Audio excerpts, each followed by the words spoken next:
Welcome to Trivia Tangents, the podcast where we turn everyday passions into surprising trivia deep dives. I'm your host, Lina, and each week I quiz a friend on something they know way too much about, turning everyday passions into trivia gold.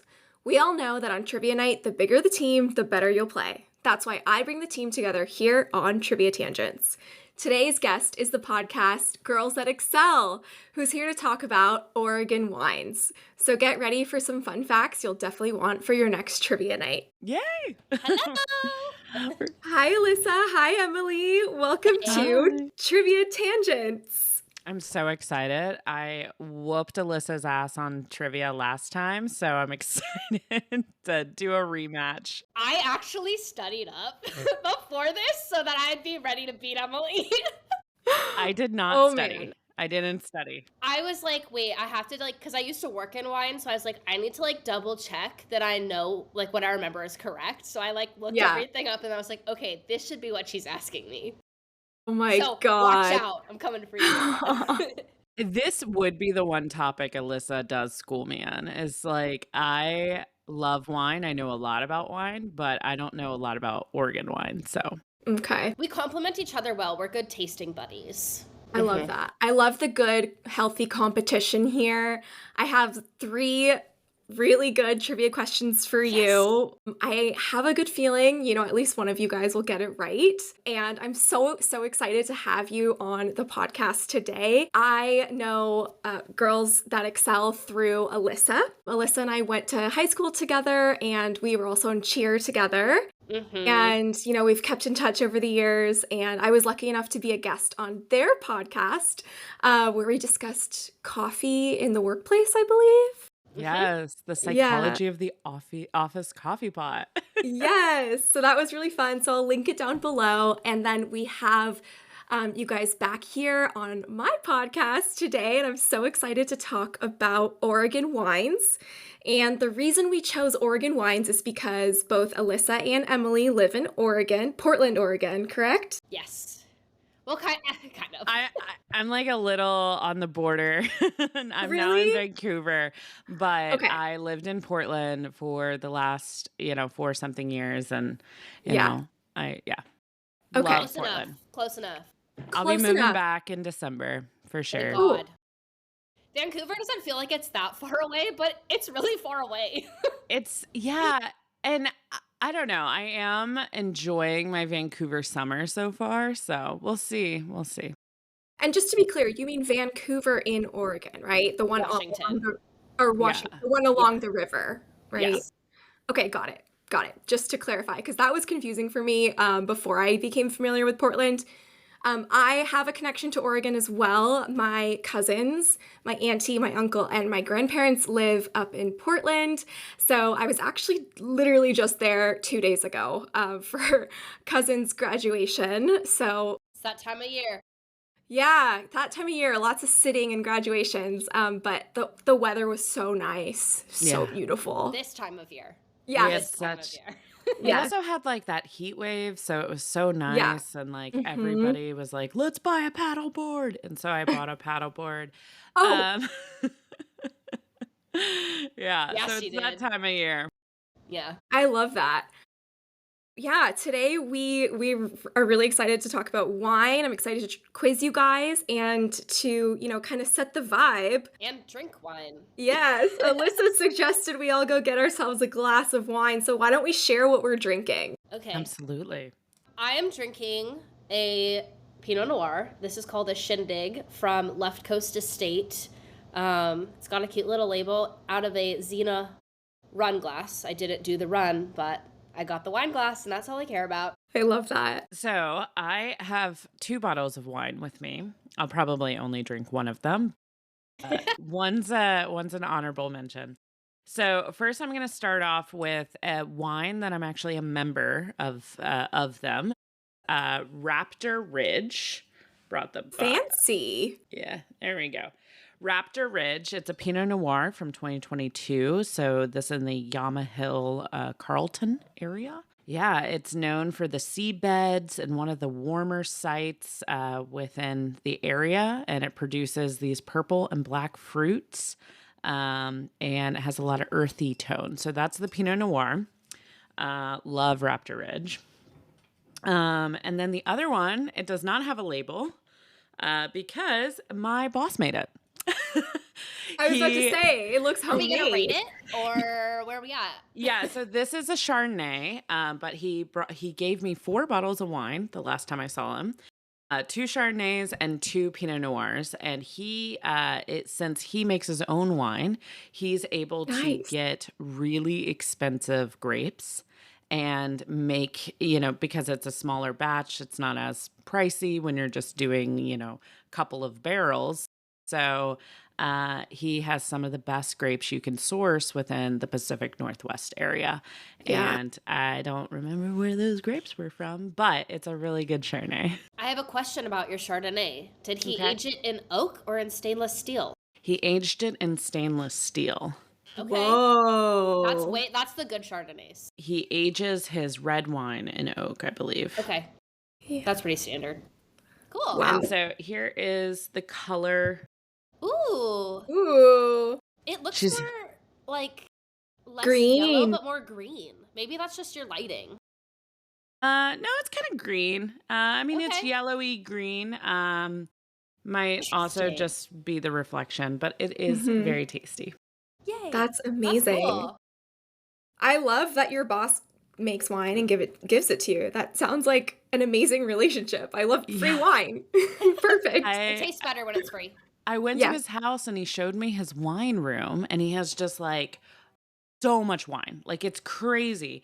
And he has a rule of thumb that he will not have less than 300 bottles of wine in his house at all times. And I asked him about it. I was like, why? Why 300? And he very much says, like, well, I actually prefer 400. But my rule of thumb, or like my thought process here, is that I have to have a bottle a day for every single day of the year if I get like trapped here, like COVID or lockdown or something like that. He's like, okay, if the world goes down, I want to have a bottle of wine a day. This man is so traumatized by COVID. Holy shit. Oh, wow. Man. Yeah. Okay, can I share what I'm drinking? Absolutely. So I didn't know we were all picking Pinot Noir. So I went for a Chardonnay, and this is from Benzinger Winery here in California. I believe it's in Sonoma County. This is a biodynamic wine, which is like a kind of classified version of wine where all of the ingredients and things that you need to make the wine are sourced right from their vineyard. So that's cool. And no pesticides or anything, and it's really good, and I haven't had a sip yet. So cheers. Cheers, ladies. I'm gonna get a photo. We're so cute. Oh, that's a great idea. Let me get a photo too. Can you see my shirt? It's important. It's Willamette, damn it. I wore this specifically for you guys today. This is from a winery. Cute. I love it. Love. But Lina, you're not left out, because in the Willamette Valley, they're known for Pinot Noir, but the secondary grape is Chardonnay. So you're doing the right thing. There you go. Yep. So you're on brand. I love it. I also got a Chard, so yeah, it's true. a homemade Chard. True. Two of each. Awesome. So before we get into the wine content for today, I wanted to give you guys some space to just explain what your podcast is all about, Girls That Excel. Go for it. Awesome. Thank you. Yeah. So Elyssa and I run the Girls That Excel podcast, all about people in business and how there's not one way to be successful. And so we like to show the different avenues that somebody might take to grow their career, advance their career, or maybe just ask some dying questions like, what is the right thing to put in my away message? And just answer those, like, give you the big sister advice, and also answer some ways that you can be as successful as you can within your field. Yeah, it's basically a virtual support system to help people who maybe, they're trying to find a new avenue to getting the job that they want, or maybe they just graduated college and they're just trying to figure out being an adult. Like, we've all been there. It's really hard, and having something to look to get a little bit of guidance. I mean, I remember, getting kicked out of my parents' house and being like, okay, I have to pay rent. What do I do? So like signing up for benefits, financial planning, stuff like that. So also business, but a little bit of just extra loving in case maybe you didn't get it before you got kicked out the door. I love that. I love that, you guys. There's so many of us that are struggling every day in corporate America, and including myself. I won't say more than that. We're still struggling too. Let's make that very clear. Yeah. It's we're here in solidarity together. So I love your platform and the content you put out. Thank you. It's great to just have that, support system, and because sometimes you don't feel safe to go to your manager or your coworkers to talk about stuff, and so it's good to like hear you're not the only one going through some stuff. Absolutely. And we touch on those sticky topics like, when do you know if it's an HR situation, or can I even trust HR? And so there is a lot of, sticky topics that we go over. And it's really great to also like learn from local businesses too. And we've interviewed lots of people. And so it's such a great podcast, and we're super grateful to be able to host it. We have a lot of fun. I love it, you guys. So I will leave a link down below to make sure that any of my listeners who are interested can find you guys easily. Thanks. Alrighty, so let's jump into today's sections. I have 3 sections. 1, the grape that put Oregon on the map. 2, screw caps and wine snobs. And 3, Oregon's fan favorite winery. Are you ready for section 1? Ready for all of this. Let's go. Bring it on. I'm ready to be Emily. We need like the Jeopardy music. Yeah, you guys. No, I'm not going to need it. I'm going to be immediately ready to go. I love the competition here.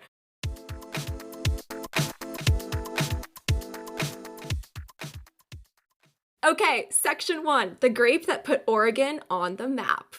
Trivia question 1. Which grape variety is most famously associated with Oregon's Willamette Valley? You have to let her give the options. That's funny because I did that to you last time. Which is why I'm calling you out this time. She's done now. No. She seems like you don't even need the multiple choice, so Elyssa, go ahead. Pinot Noir. Yay! Good job. I already said this earlier, you guys. I said Pinot Noir Chardonnay. No, I know. You got the answer before I even asked the question. I wanted to make sure there was an easy question there. Sorry, Emily. I'm sure you already knew that. You could have answered it the same. I knew she did that. I knew she did. I will let everyone know. Emily knew this too. Yes. Okay, so 1 for 1. You guys are tied. Yes, the answer is Pinot Noir. And just to give a little mini deep dive before we start talking about it, Pinot Noir is notoriously finicky. It thrives only in cool climates with the right soil conditions. Enter Oregon's Willamette Valley. The Willamette Valley AVA now boasts over 700 wineries. And Pinot Noir accounts for over 60% of Oregon's planted vines. That's crazy. Yeah, so actually Pinot closer Noir. to 800 wineries now. Are you serious? Oh my God. Yeah. Okay, so you guys are both drinking Pinot Noir here. What is your opinion on Oregon Pinot Noir? Overrated, underrated? How do you feel? I think it's underrated. I think Napa is kind of known as like the best wine, and people from like the West Coast, or I guess the rest of the country is what I'm speaking from, because like growing up, everyone's like Napa, California, that's the best American wine. And then it wasn't until I moved to Oregon that I started wine tasting, and I fell in love with Pinot Noir and the richness and the amazing full-bodied wine that we have out here. And I think it's underrated. I agree. And I also need to point out that Emily and I actually became friends over a bottle of Pinot Noir. Is literally how we met and became friends. So how fitting this episode. I love it. I know.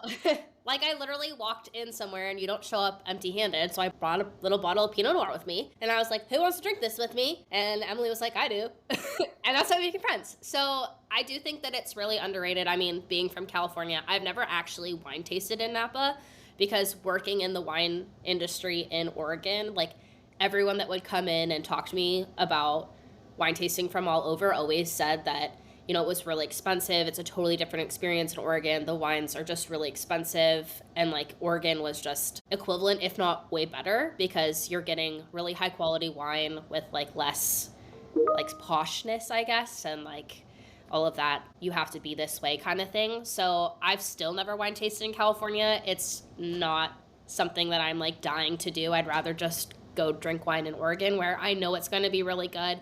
I know that the people that are serving me like really care about me, not just me spending money there, and like give you a really wonderful time. So it's some of the best wine I've had, and I've had wine from all over. And I I can love tell you my that. favorite bottle. Like it's always good, you know? Wow, that's awesome to hear, you guys. I'm pretty much on the same page, and I can't believe neither of you mentioned no sales tax. Yeah, that's true. Oh, I kind of forget that we don't have sales tax. I forget that too. Yeah. Well, I mean, if you buy Oregon wine not in Oregon, you do have to pay sales tax. Yeah, that's But true. only here. That's Yeah. yeah. That does So help though. It keeps the cost yeah. further down. Mm-hmm. Okay, so you mentioned you've done a lot of wine tasting in Oregon. Have you ever done any tastings in the Willamette Valley, and what stood out to you? Yes, Yes. I've done quite a lot of tastings in the Willamette Valley. Gosh, and I kind of suck at the area, like the names of the areas. So Elyssa, you help me because I'm gonna tell Okay. like a couple different, and you tell me if it's actually in the Willamette Valley. Okay. Fox Farm. Willamette Valley. Okay. Raptor Ridge. Willamette Valley. Left Coast. Also Willamette Valley. I think everywhere you've been is Willamette Valley. Because most of them The have only been with one me. is Jacob Williams is in the Gorge. It's not in. That's not Willamette Valley. Yeah, it's not Willamette Valley. Maybe at extent. No. Gorge is different. Gorge is different. And then I have also been to AZ Winery. I've been to Rex Hill. I've been Those are all Willamette Valley. Yeah. Nice. So the Willamette Valley is like basically like Napa. Eugene up through like Portland. Yeah, Okay, and it's that's like the basically whole valley. Bjornson, the that's Napa. another one. Mm-hmm. So it's like Willamette Valley is like the Napa of Oregon. Yes. Yeah. Okay. Mm-hmm. And everything is like really close together. I'm sorry, my dog is like she wants my wine. She actually wants my wine is what's happening. Do you want a drink? Here, I give it to you. We do not condone Yummy. feeding dogs wine. She's 21, it's fine. 3 times 7, 21. She's okay. But probably my favorite winery I've gone to is Bjornson and Raptor Ridge. I don't know. I really liked Left Coast too because they have a really cool cat. Yes. True. Oh, Vineyard Cat. Like Vineyard Cat, yeah. Oh, that's and sweet. they have like little stickers of him dressed up as like a little soldier man. He's really cute. His name is Jaws. And Jaws? He's like a little gray cat, and he's lived there he's been there since the first time I went there, which was 7 years ago. So he's been around there a while. He's just like the little cat So everyone sweet. gives him love. Yeah, I love he's a little super sweet. barn cat. They're so sweet. He's got like a little dock tail and a little nip in his ear, but he's I'll go super to sweet. visit just to see the cat. Come up, I'll take you wine tasting. I love But it. I've been to almost all of the places that Emily has listed. I haven't actually been to Raptor Ridge, but I've had Raptor Ridge wine because she's brought it over a few times. And then Bjornson is hands down my favorite place ever. I really, really like it there. I love their red wines, and I love the vibe there. It's a beautiful Tuscan-style building. There we go. And on a clear day, you can see Mount Hood, Jefferson, and Sisters, Wow. like behind the vines. So it's just really beautiful. Valley Vineyards, obviously a fan favorite. Been there a lot because it was right by my college. But I've done like some further south ones. That is the shirt I'm wearing. It says it's Willamette, damn it. Because people always don't know if it's like Willamette, but it's Willamette. So that's why they Willamette, made the damn shirt. it. Yeah. Perfect. Well, I'll never forget. Yeah, but a lot of places up like in Dundee too I've enjoyed, and I've actually started tasting more out in Yamhill, Carlton, because I have a friend that pours out that way, so I've been exploring over there a little bit, and in McMinnville. So yeah, it's a lot of fun. Nice. I mean, I get paid to drink wine, so it's not a bad gig. Dude, that is so cool. I love that. And I worked in the industry for a while, so I did a lot of exploring while I did that, because industry, they taste for free, so you can kind of go to a bunch of different places, and you get to like do their flight for free, and then you get like discounts on bottles. It's just like an industry courtesy. So you like just present your business card. And so I did a lot of tasting while I was pouring actively because it was easy. That's so cool. I had no idea that was your job. That's so cool. This Yeah. episode is even more fitting. Yes. I said we really love wine. Like, actually, one of our very first Girls That Excel photo shoot is at Bjornson Winery. And so you can see some of the photos of us in the vineyard on our website, girlsthatexcel.com. But yeah, I love that. we love wine. I literally saw Amazing. today, it was a meme and it was a Care Bear, and it was like, if I was a Care Bear, I would have wine on my tummy. And I was like, that's me. Wow. Okay, so in your guys' professional opinion then, how do you store red wine? Chilled, room temp, no preference, temp. spill. So, well, how I store it is I actually store it where it's sideways. Okay. Kind of like face down at a certain angle. That just is going to keep it longer, better. And then I serve it room temp. Okay. Good to know. Yeah, so storing it on its side too helps the cork not dry out, so that when you try to take the cork out, it doesn't like crumble and fall apart and then you have cork in your wine. So if you can, you should either store it upside down or on its side so the cork stays wet. But I store my wine mostly in my basement, so it's like a little bit cooler than room temp. But I don't like refrigerate. I'm not that fancy yet. Yeah. 10 years. I do put it in like a dark, cool cabinet. I don't. Don't leave it I don't. out in the sun. No, I don't have a basement yet or a wine cellar. I really want one. I'll get that one day. But yeah, so That's so interesting, you guys, because I was seeing all these things online prepping for this episode that, like, apparently, some people's opinion, you're supposed to have the red wine sort of chilled, like, right before you serve it. I think it depends on can. the red. Yeah. Yeah, you Yeah. can. I mean, I just choose usually not to. Yeah. Most of the time that I want to drink red wine, it's when it's cold outside. Mhm. But in the summer, like some like of the lighter Pinot Noirs, which you can find very commonly in the Willamette Valley, like are a little bit nice on the chiller side, especially if it's hot out. So sometimes I'll dabble with that, but it's not like a regular, I'm putting this in the fridge kind of thing. Yeah. There's a lot of dessert wines that I feel Yes. like are good chilled, and those could be, red wines, but hmm they obviously have a little bit more sweetness, less acidity, and those I would probably serve chilled, but I would too. Yeah. Okay, good to know. I literally had no idea, and I'm embarrassed to say that because I literally did take a winemaking class in college. I went to UC Davis, That's cool. and there's a whole viticulture enology Yeah. major, and I don't remember much, so I feel bad about that. good. It's all right. White wine I'll serve chilled. White Yes. or Yes. rosé chilled. I don't like serving white or rosé room temperature just because I think that the taste is different. But Yeah. I will say something about Chardonnay too, because I'm not really a big Chardonnay drinker, especially like oaky Chardonnays. But Chardonnay has a completely different flavor when it's chilled versus when it's like room temperature. So if you're not feeling the Chardonnay you're drinking when it's chilled, like give it a second, like hold your glass kind of, my dog keeps hitting my arm, hold it kind of like this to warm it up a bit, and then the flavor will adjust with the temperature. That's really good to know. But whatever you do, don't put ice cubes in your wine, guys. Yeah, definitely don't do that. It's bad.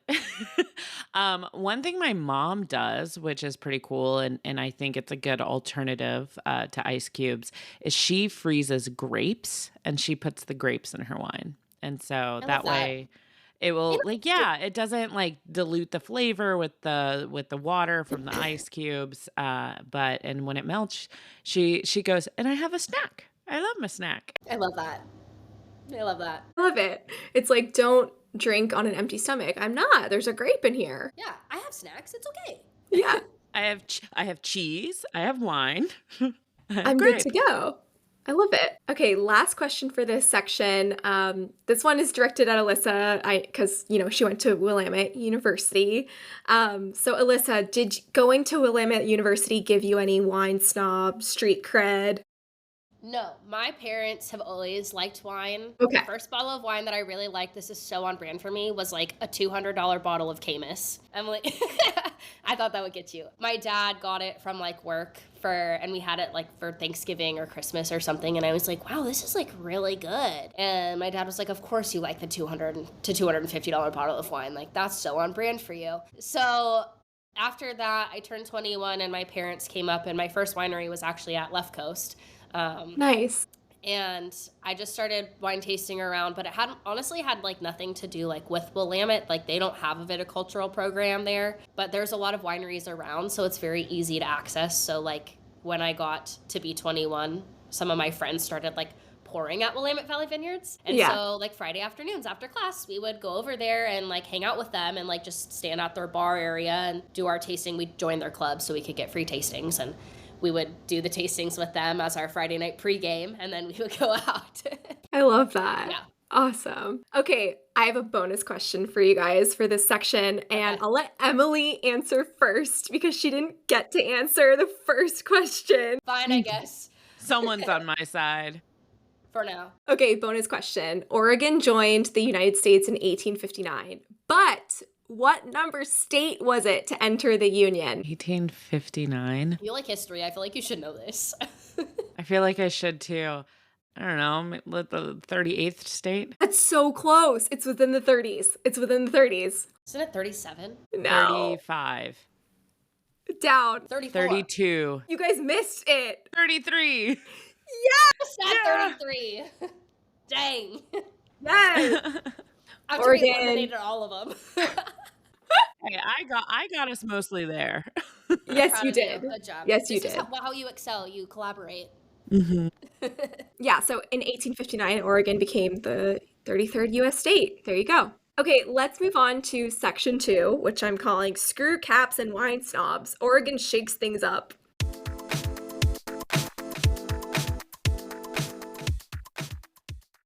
Trivia question 2.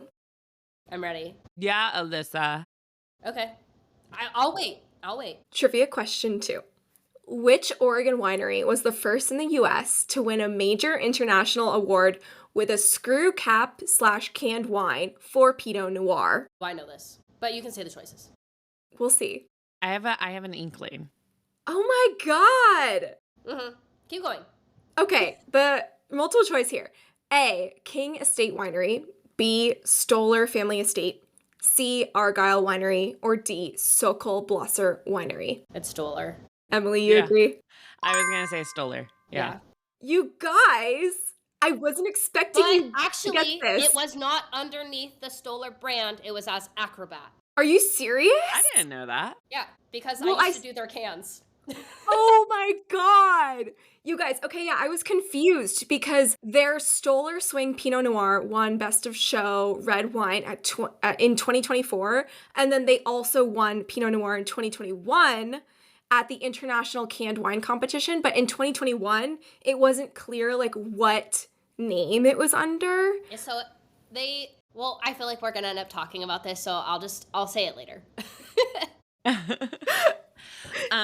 But yeah, I mean, when you mentioned the screw cap top, I think that's like a really important thing to touch on is a lot of times people think like this one's a screw cap. Mm-hmm. A lot of times people think that if it's a screw cap, it's a lower quality wine and it's That's not what as I good. thought. And that's not true. It's actually can be sometimes better, and you don't potentially have like compromise from the cork. Like the cork can sometimes, change the flavor a little bit, and if it breaks apart and gets in your wine, like there's actually more, issues with bottles of wines that have corks versus the screw tops, which is why a lot of companies are moving towards that. Yeah. So since Emily opened the door, Go ahead. So basically, a lot of wine brands. So I used to sell cans to wineries in my previous position. And so when you first said that, I was like, okay, maybe it's Underwood. They actually were on the list, but it was for rosé, not Pinot Noir. Okay, yeah. So I was like, I don't know if it would be for Pinot Noir. Like, it's just not like the best one that's out there, The hardest thing that I faced in selling cans to wineries was people were so concerned that having their wine in a can would cheapen their brand. because canned wine in general is considered like it's cheap, you know, like there's this a big part about wine culture is that it's about the culture around wine. Like, Yeah. there's something special about opening the cork of that bottle and pouring it into a glass. Like, it's very ceremonial as opposed to like you're cracking open a can. Like, that's not like sexy, you know? Yeah. So a lot of people were very concerned about it. And so places like Stoller, they did a separate line underneath their manufacturing. So like Acrobat is Stoller, but that was their canned wine / screw top brand. That's what they started with. And so other places started following that. So like Rex Hill started doing stuff like that. And like even Sokol Blosser, like they're the Evolution brand that you see with the screw tops, but also like, or maybe, yeah, no, they are. And with the bagged wine in the box, you know? So they started releasing other labels underneath themselves. You know, they have their high-end brand and then they have their, I don't want to say their low-end brand, but their more accessible brand. Yeah. Yes. To like new wine drinkers who aren't willing to spend $60 on a bottle. Yeah. And I will say, bag wine, like box wine, fantastic sometimes. It can be really good. Evolution Wow. is actually pretty good. I actually got up here and I was like, man, probably should have just grabbed that bottle of Evolution. Like, I don't know why I didn't open that, you know? Like, it's just a different line and it's equally as good. It's just people sit there and they're like, oh, it's a screw top. Yeah. You guys, this is changing my whole world. My whole life was a lie because I thought I was under the impression, based on Greek life at UC Davis, it goes like bottom of the barrel, like worst wine is like bag wine, slap the bag wine. Like, don't get me wrong. Franzia Sunset Blush, that is bottom of the barrel. That is Literally. correct. But Yeah. like if you were to pick something like you know, the Evolution brand and Yeah. you're drinking like the nicer boxed wine, like there's within there's categories of what is good, you know. Yeah. I love there's it. There's Wow. tiers. Yes.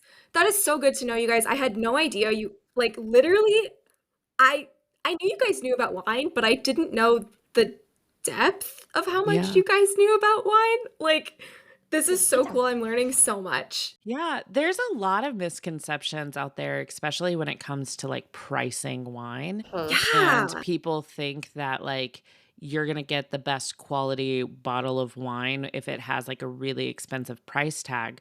But after a certain dollar amount, you're just paying for the label and for like the fact that you can buy a $2,000 bottle of wine. It's not better. Like I think the cap is like $700. Anything past that, it does not make the quality of wine any better. Okay, good to know. Nobody spend more than $700 on a bottle of wine.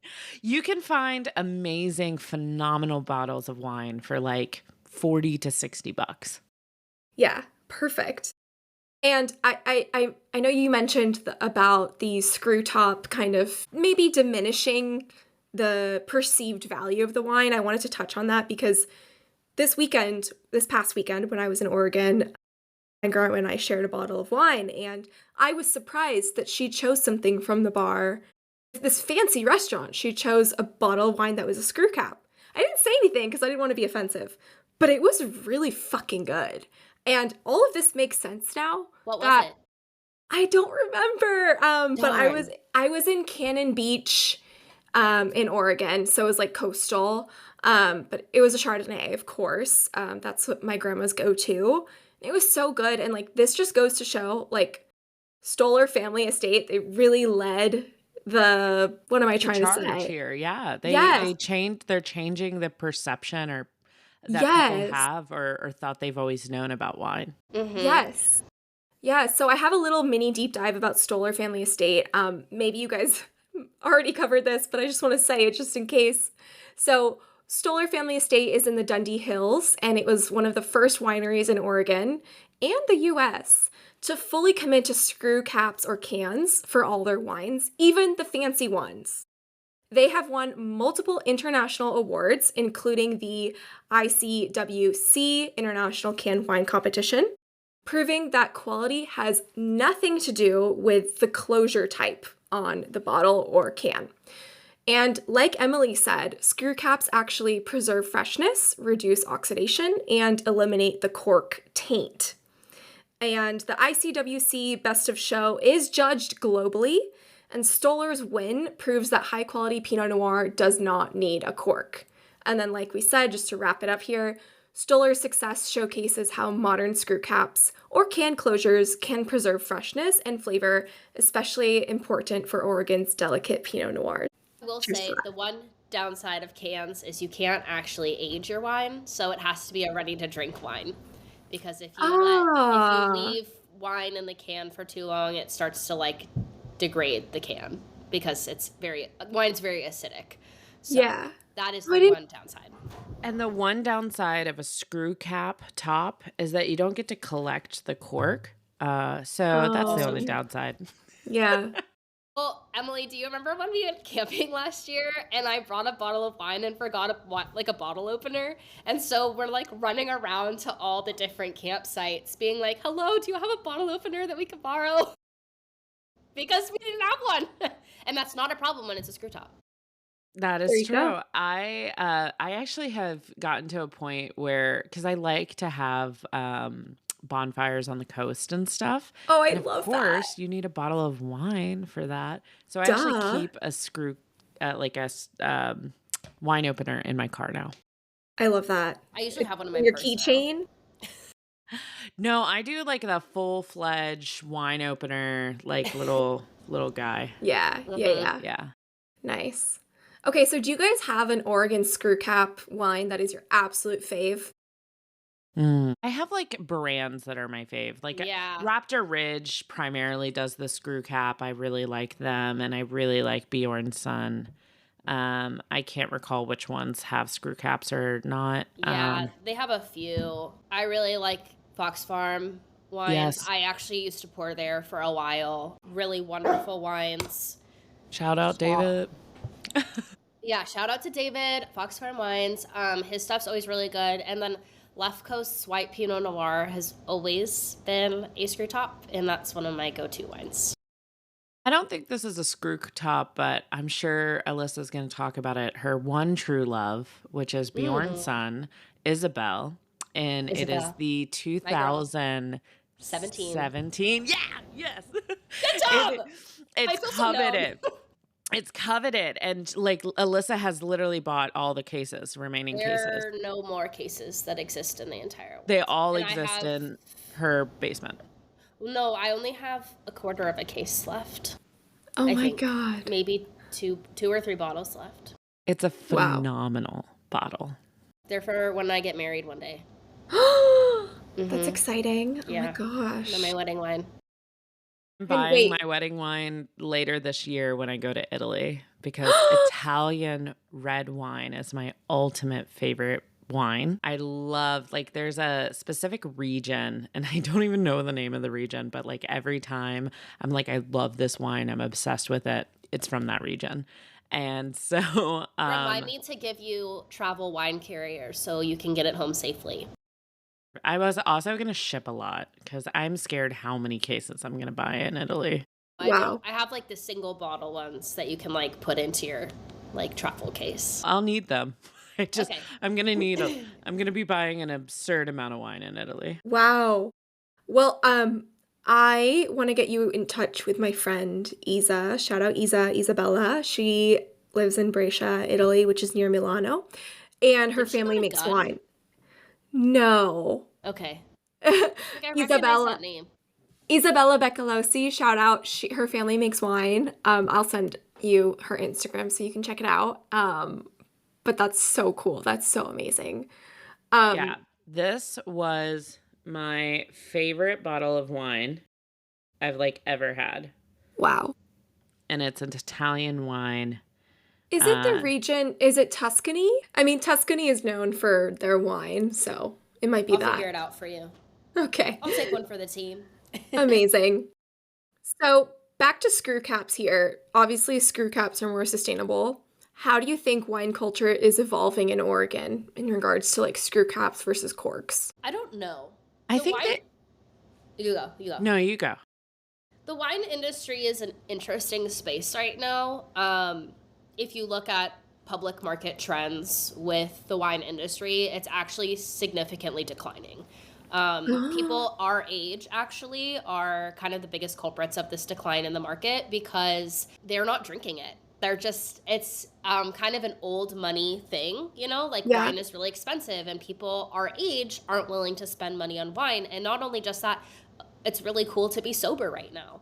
And so It a lot is. of people are embracing that. And I mean, it's better for your health. Like it's not a bad thing, you know, but that's taking a big hit specifically on the wine market because people don't want to spend the money on it and they're just not drinking. And let's be real, non-alcoholic wines so far, like they haven't made the one that's really, really good. Like there just hasn't been a great, I mean, I haven't tried a whole bunch, but I've had a lot of friends who've been pregnant and they've tried them and they've said they didn't find one that they loved. They were really excited about it and it just wasn't the same. So I've drank a few non-alc wines before.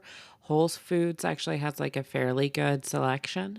They're fine. It's you can definitely tell like something's missing. It's kind of just like a little bit flavorless juice, if that makes sense. Like, but I don't know. I was gonna say that I think the more that wineries are actually doing screw tops, I think the average consumer doesn't necessarily care. They are going to care about their experience and like what it was like to go to the winery and if they liked the person that they were doing the tasting with. And I think that's what the average consumer cares about more than if it has a screw top or a cork. I But completely agree with that. 100%. That's spot on. and I think that's why it's so important to have like really good people like pouring wine and have that great personality and because it's about the experience that the person's paying for. Yeah. Let's destigmatize screw top wines. They're actually fabulous. It's really convenient. You don't need a bottle opener. Yeah. And then you can close it if you don't finish it. There you go. Elyssa likes to just pour wine out if she's not going to finish it. She just doesn't even let it sit for a day. Okay, it depends on the bottle. Like down the Depends on the drain or down your Down throat? the drain. Down the drain. She just pours it. Okay, in my defense, I've only done this a handful of times. But, okay, hear me out. After like 2 days, that wine's not good anymore. Yeah. I mean, you can drink it, but it's not going to have the same flavor profile as it did At when you least first cook opened with it. Okay, it's cute that you think that I cook. Okay, rude. But I mean, I'm gonna be honest, this is a rarity because wine bottles don't normally go unfinished in my house, so this is not like a common occurrence. Yeah. And I'm a social drinker typically. Like the fact that I opened a bottle of wine like right now like was weird. Like typically like I'm only opening a bottle of wine if like Emily's over, like I have someone over that's gonna drink it with me, and typically by after a couple of hours the bottle is gone. So it's not typically a problem. Or if it's me and Emily, we go through a couple of bottles in a few hours. Yeah. No shame. I'm only teasing Elyssa because like a few weeks ago we were at the coast and she was going to pour out some wine that we had. Because it was bubbly and it was flat. And Emily okay. was like, it's fine, I'll drink it. And I was I'll like, drink it in the morning. Just No. put a spoon. It actually preserves. If you put a spoon in bubbly, like, and don't put it believe in the this. refrigerator, it preserves the bubbliness of the wine. And it was No, still I don't bubbly believe the that. very next day. It was still I bubbly. didn't try it, so I can't sit here and say that she's Okay. telling the truth or not. So that's where I'm at. I drank don't- it all. She did. Oh my I God. can attest to that. She did. Okay, let's just say that's a wine myth, okay? Which leads me, it's a great segue into my next question. In addition to the spoon method, any other wine myths that you believe? And are there any truths to them? So I thought of wine gets better with age, room temperature wet red wine, antioxidants in red wine, sulfites and headaches. I mean, I know wine gets better with age. I learned that in school. But Some wines, I think. Some wines. yeah. And Some and wines again, get worse with age and even can Oh. develop a moldy taste. Ew, triggered. if it sits a really long time, it tastes a lot like vinegar. Yeah.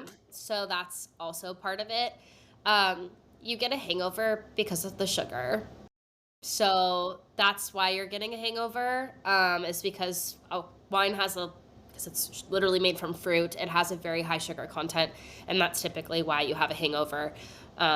So drink your water wedge, be smart, eat food. We don't condone getting blacked out, so No. drink responsibly. A few weeks ago, I was invited to a barbecue and we were having wine.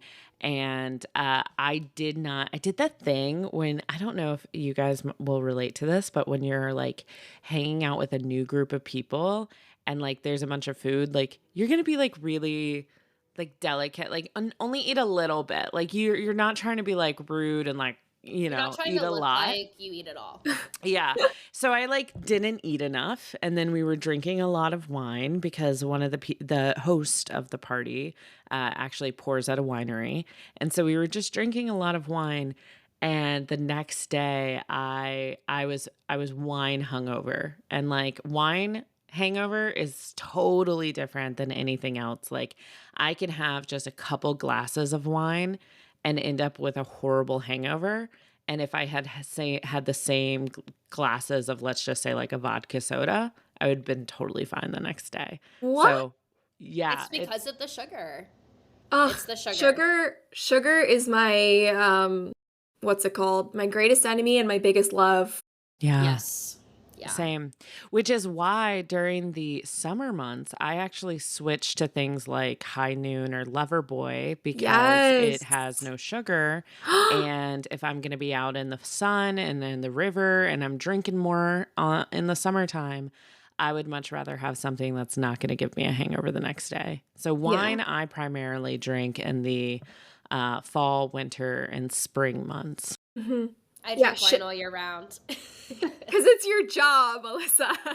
I just really enjoy wine, and I'm very happy to take a water wedge kind of thing. But I like to just sit and sip on the wine usually. But I mean, if you hand me a High Noon, I'm not saying no, but totally. I do enjoy, like, white Pinots and rosés this time of year. Love it. And shout out Loverboy. Emily brought it up. I love Loverboy. I have only found it in Safeways, and it's been really hard to find. Okay, not easy to find. They're in Whole Foods. They are in some Fred Meyers, and I am like a Loverboy connoisseur. I will find it. I will sniff it out.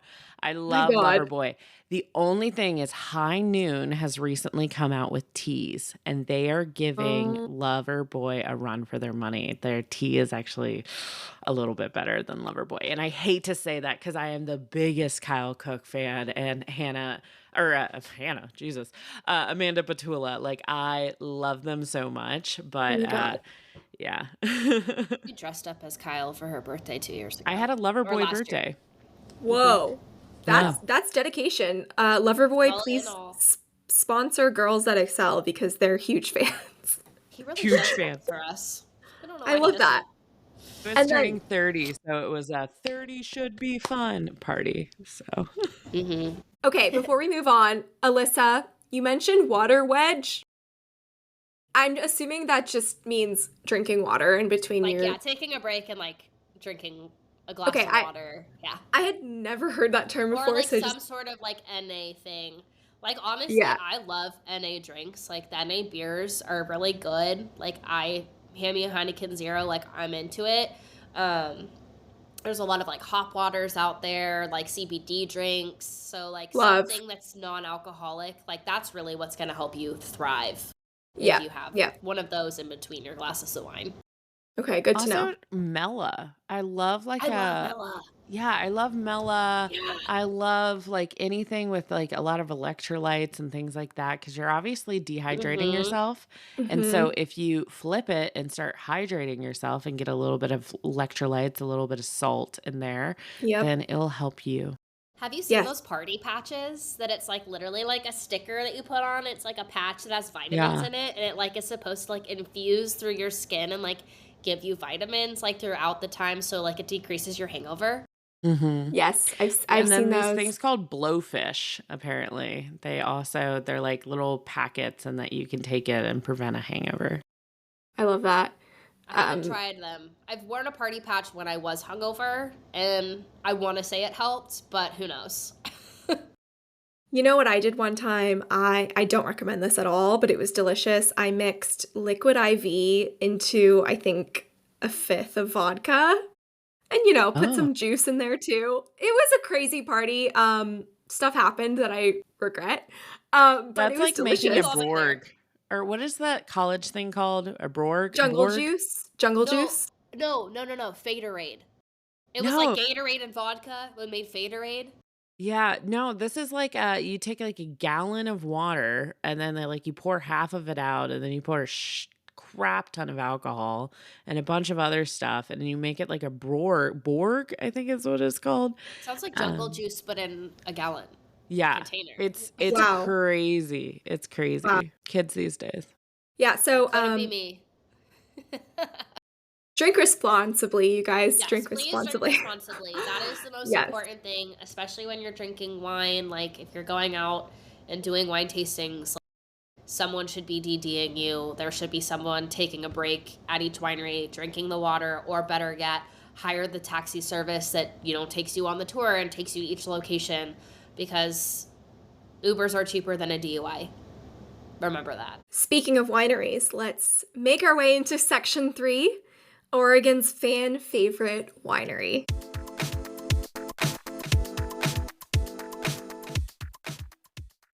Are you ready for Are you trivia asking, question or- 3? I was like, are you asking, or? No, I'm moving us along. Okay. I was like, Are I can you tell ready? you what it is. Okay, then. Wait, don't tell me yet. Let me ask the question. Multiple choice. Yeah. Yes. Let me at least say the multiple choice, Elyssa. Let me at least say Okay. that, okay? Trivia question 3. As of 2025, which Oregon winery holds the highest Yelp rating? And I looked at places with over 100 reviews. So here are your multiple choice answers. Okay. A, Willamette Valley Vineyards. B, Stoller Family Estate. C, Sokol Blosser Winery. Or D, Dobbs Family Winery. Those are all good ones. I'm going to go Willamette. That's what I was going to say, too. You're correct. And Yeah. I definitely got this one because I wore the shirt from there. Yeah, it's like you already knew the answer. What the heck? I swear, you guys, I didn't tell them. I have a it's- tasting room next door, Willamette Valley Vineyard tasting room next No door to my house. way! It's like one of the biggest wineries in Oregon, and because it's Willamette Valley, like it's one of the top visited, because when you search for wineries in the Willamette Valley and you type in Willamette Valley, it's what comes up. And it is a beautiful property. I don't know if you've been to their I home estate, haven't. Emily, I need to but go. it's amazing. And their food's actually really, really good. Their view is gorgeous.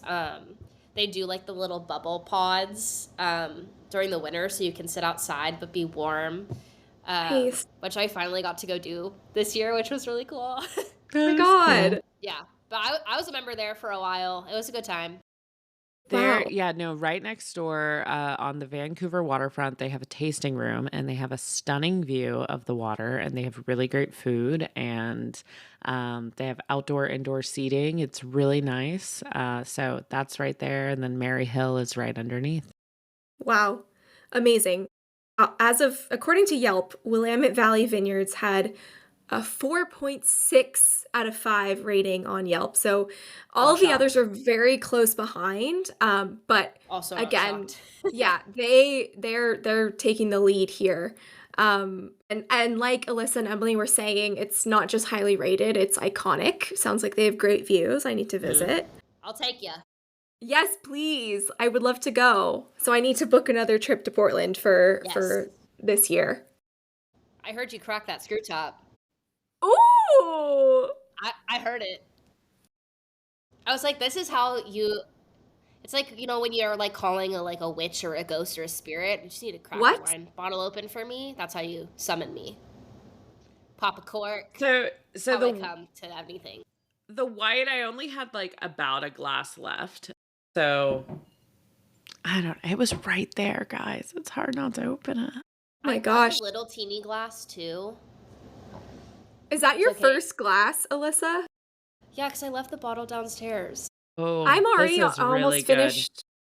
I'm almost finished with my It's second. okay. My dad has a much nicer bottle that he's opening for company, and I was going to go steal some of that, but I couldn't open it before. So I opened the less good wine so that I could have the better wine after. Okay. Think Smart. smarter, not harder. We love a girl that thinks ahead. Love it. Girl, that's a girl that excels, let me tell you. Ooh, she's a girl that excels. So I know you guys already know about Willamette Valley Vineyards, but my listeners from California probably don't know about it. So let me give a little bit And of they need to background. know. They obviously need to know. Duh. So Willamette Valley Vineyards was founded in 1983, and it helped put Oregon on the global wine map. It is obviously known for its elegant Pinot Noirs and eco-conscious practices. It offers stunning views, like Elyssa can attest to, great food pairings, and has a very loyal fan base, as we can see here. It's also one of the few publicly traded wineries in the US, which I thought was very interesting. It has been inviting wine lovers to literally buy into the experience. And the Yelp reviews that I've seen praise it for its welcoming vibe and exceptional tastings, blending the quality wine with accessibility. So obviously you guys have been to Willamette Valley Vineyards, and I'm guessing, yes, it is worth the hype, right? It is really good. They have a Pinot Noir that, like, if I'm in the grocery store and I'm looking at the options and I'm not feeling super confident about anything, but they have a bottle of like The whole cluster? the whole cluster, Yeah. that's the one. If they have that, I will go. I know it's going to be good every single time. I don't have to question it. It's such a good safety wine for me. I was about to say their whole cluster rosé, so that's funny. Comfort wine. Love it. I need to try it. I probably have tried it because my grandma has It's very good taste in wine. Typically common at Costco, at least up here. I don't know Okay. about in California, but Yeah. up here it's pretty common to find in a Costco or like a Fred Meyer, like any Love. grocery store really. But they do carry like other brands there from like various locations. And their Griffin Creek Syrah is really, really good. Wow. It's super good. Yeah. Amazing. So, in your guys' opinions, if let's say someone only has one day for tasting in Oregon, where would you send them?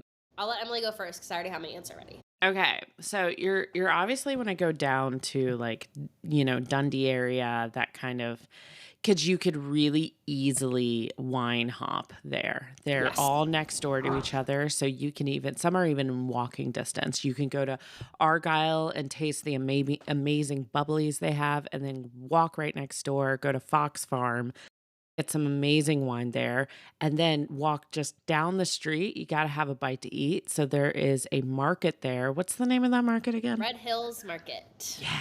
And you Yeah. can get one of the best sandwiches you ever had. And they have so many bottles of wine. And so just buy a bottle while you're at lunch and then just go up to Raptor Ridge or Hawk View or one of those other ones and finish off the day. Damn. Yeah, it's a very walkable location. There's easily like 20 wineries walkable to you. They actually are opening up a brewery down there too. So if your man wants to come and doesn't like wine, there's a place for him. If you have a man that doesn't like wine, dump that man. You should leave him. You should leave him, and you should find a man that has good taste.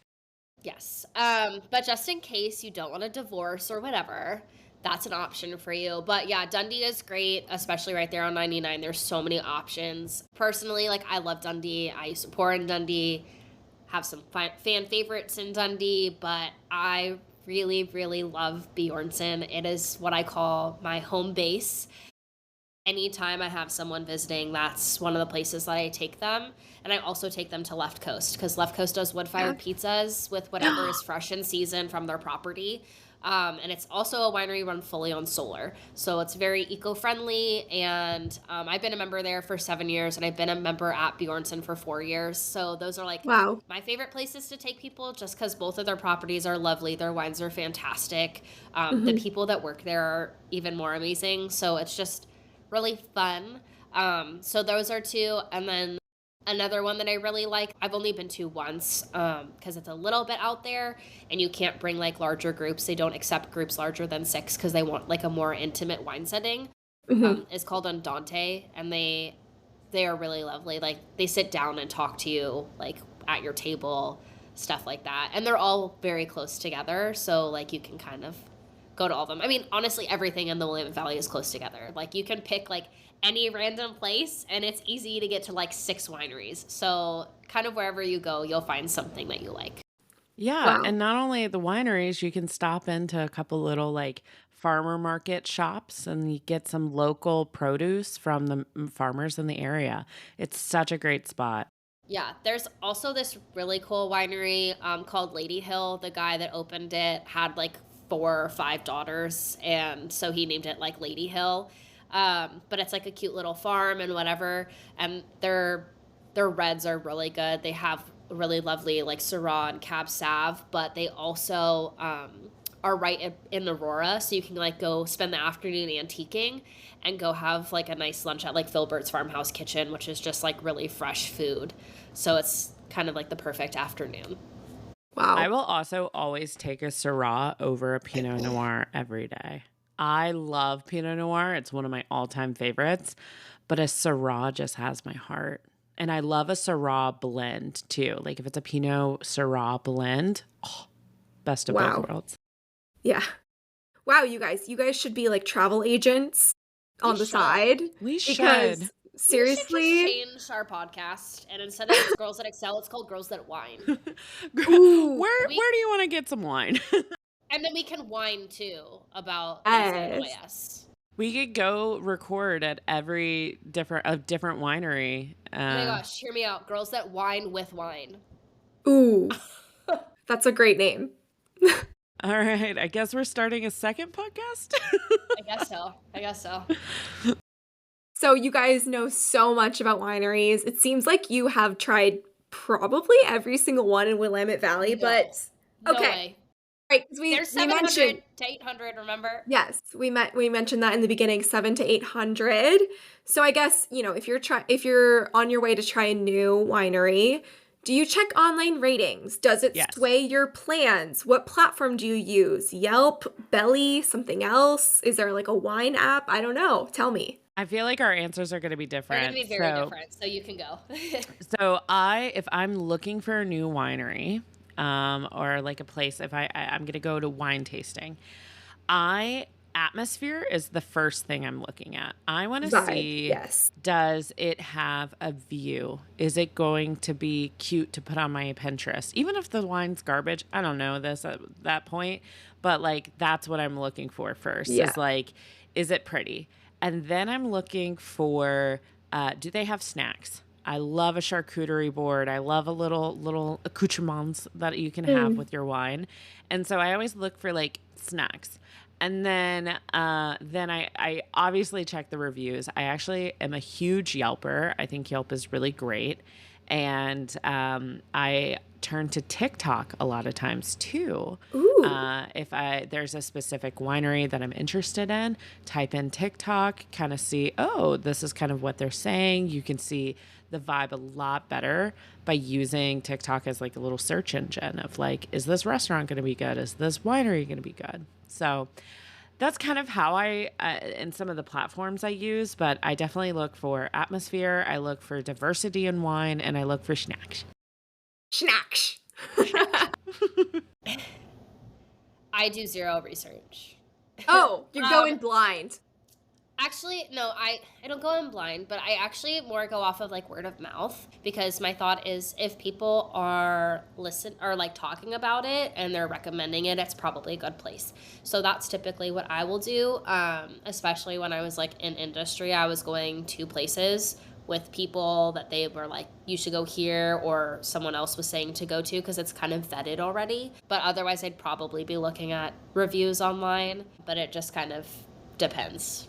Yeah. Yeah, I mean, obviously, like if I'm going with Elyssa, I'm just gonna blindly trust whatever she takes me to. Because she's a As you should. professional. As you should. But like if I am like on my own and it's like I'm the captain of this ship and I have to figure it out, then that's the research I take. Yeah. I mean, I've done research in the past, but it's just not frequent. Yeah. I'm with Emily here. I'm a Yelp elite, which is like not that big of a deal. It just means I leave a lot of reviews. Yes. Finger clap. I've been seeing all the girls on Love Island do this, and I'm like, what is going on? Like, yes. It's clapping with your long nails. I love it. A demure sort of round of applause.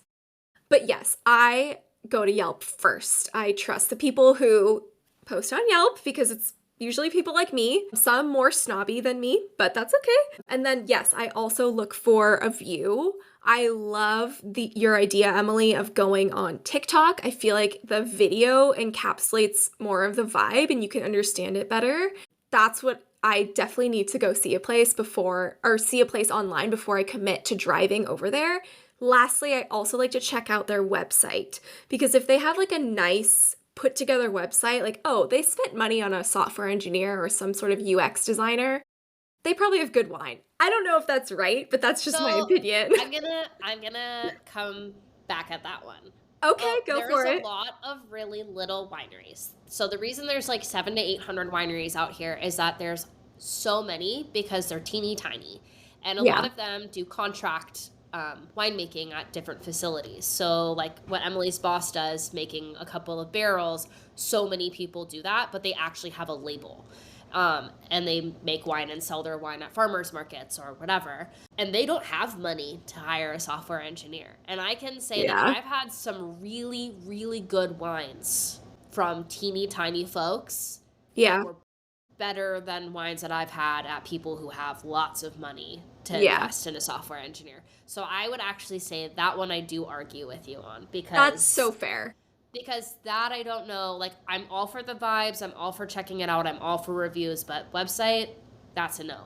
And even their social, I wouldn't go off social media always. I go off watching other people social about them. There you go. From a professional. Yeah, I mean, like they say a video or a photo is worth 1,000 words. A video is worth 1,000,000 words. And so that's why I really love TikTok because you can really almost experience it before you go and actually experience it. Yes. Mm-hmm. Yeah, the only thing left to experience is the wine itself. And that's a very subjective opinion. So it's worth it to go check it out. Okay, you guys. Well, we've made it through all 3 sections of this outline. You guys, you got every single question right. You clearly know your Oregon wines. I'm going to say you guys, we're a team here. You're the girls that excel. We excel together. Okay, Emily? You excel together. Collaboration brought you to this success. It's a group win, but I'm going to give Elyssa her flowers because she definitely knew everything a lot quicker than I did. Yes. I told you I studied. Do you want to know how many AVAs there are in Willamette Valley? Yes. 11. Whoa. What's an AVA? It's like the viticultural area. So it's the type of like soil and stuff that the grapes are grown in and things like that. And there's like different types of soil everywhere. But what does it stand for? The soil. We knew that. Yeah, obviously the dirt. But what does it stand for? Like, it's like I never know what it is exactly, but it was like okay, I'll look it up. AVA definition. Hold on. Oh, it's air and space engineering. No, American Viticultural Area. Yeah, there we go. It's like viticultural area is what I said. Which is specifically defined grape growing region with unique geographic or climate features. So it's like because of the volcanic soil in Oregon? So there's more than just that. So there's also like oceanic soil in certain areas. There's volcanic. And then there's also like in like the Van Duzer corridor, like there's a lot of wind. And so it can get really cold and like it's just all kinds of different areas within which they're being grown. My personal favorite is Eola Amity. I watched a lot of TikToks the other day about how rocks are made. Whoa. That's just a little side note. That's a rabbit hole that I would love to fall down. The amount of rock content that's on my page is a little concerning. It's a lot about how rocks are made, how to move rocks. What do you find? Like when you have a random dead patch in the middle of your yard, it's probably a rock. And so people are just digging rocks out, and I'm really into rock content. Okay, Emily, challenge accepted. Next collab is all about geology, rocks. Let's go. I'll sit that one out. As fun as that sounds, I'm okay. This is where you learn I have I'm neurodivergent, and so I just go down these random little rabbit holes. Love that. I mean, hey, everyone's somewhat on the spectrum. Like, it's a Facts. spectrum. So you guys, I learned so much during this. You guys obviously know way more about Oregon wines than I do. Like my question here was, what's your favorite thing that you learned? But I feel like you guys already knew everything Well, here. I learned So what AVA is, so okay, there you cool. go. I learned more about soil, which I'm really into rocks right now, so So that that's helped. applicable. That. That's applicable. I think my favorite thing that I learned was about, oh, I don't remember exactly what it was, but Elyssa, you were talking about it in terms of like it was in the screw cap versus So like cork the different section. brands that people have. Yeah, Like, it was in yeah. that section. That was my fave. I have destigmatized screw caps in my world, in my life. I will not judge them anymore. And it's just so cool to know. I I've love been in the that. wine space 5 years, so I was like, I didn't Yeah. learn a whole lot, but I had fun Yeah. sharing what I know. Yeah, I love it. So I had so much fun, you guys. Just want to make sure, did you guys have fun? Yeah. This was Okay, super good. fun. Anytime we can talk to you, it's fun. I think Yeah, I love our dynamic. me too. Whatever This was guests you need, we'll just be on every week. You don't need anyone else. so. If you guys were to guest again, what would you want to be quizzed on? Emily, I know geology and rocks, but what about you, Alyssa? I don't know. Okay. I'm really good at alcohol.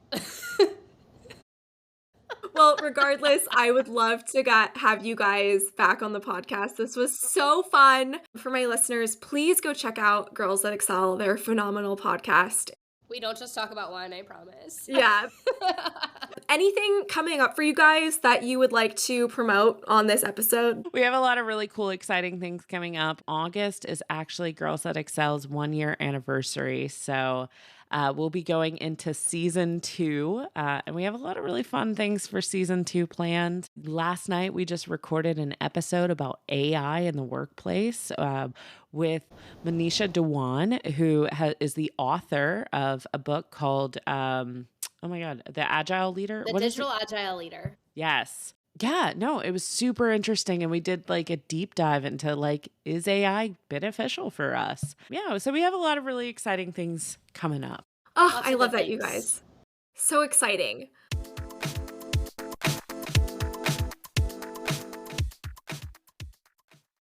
Thank you for listening to the show. This is Trivia Tangents, where we cover various trivia topics. We have new episodes released every Thursday, which I like to call Trivia Thursday. I am Lina, and special thanks to our guest, the Girls That Excel podcast, for sharing their awesome insights and trivia tangents about Oregon wines with us. Thank you for having us. This was fun. Thank you. Yeah, this was great.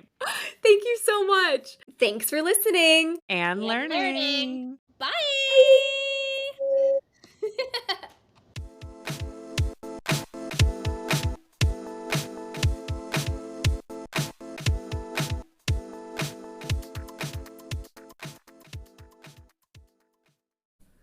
If you enjoyed this episode, please give us a 5-star rating or thumbs up, follow or subscribe, and share with a friend. For bonus content, you can find Trivia Tangents on TikTok, Instagram, YouTube, and of course, all podcast platforms under Trivia Tangents Podcast.